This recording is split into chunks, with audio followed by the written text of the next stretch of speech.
Party ఆదేశిస్తే ఎంపీగా పోటీ చేస్తానని బీజేపీ సీనియర్ నేత అల్జాపూర్ శ్రీనివాస్ అన్నారు. ప్రస్తుతం జిల్లా బీజేపీ ఎంపీ ధర్మపురి అరవింద్ కు చెక్ పెట్టనున్న ఉద్దేశంతో రాబోయే పార్లమెంటు ఎన్నికల బరిలో ఉన్నట్లు సంకేతాలు ఇవ్వడంతో జిల్లా బీజేపీలో చర్చనీయాంశంగా మారింది. 43 ఏళ్లుగా బీజేపీకి సేవ చేస్తున్నానని, పార్లమెంట్ టికెట్ ఆశించే ఫండమెంటల్ రైట్స్ తనకున్నాయని శ్రీనివాస్ తెలిపారు.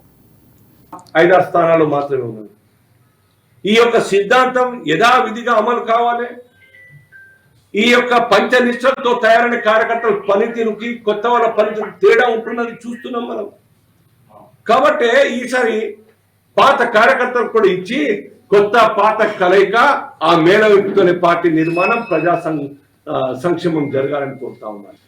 కైండ్ ఇన్ఫర్మేషన్ 2014లో గెలిచినటువంటి 282 ఎంపీ బీజేపీ ఎంపీలలో 19లో వాళ్ళలో 99 మందికి టికెట్ కేటాయించలేదు. గుర్తుపెట్టుకో, 99 మంది.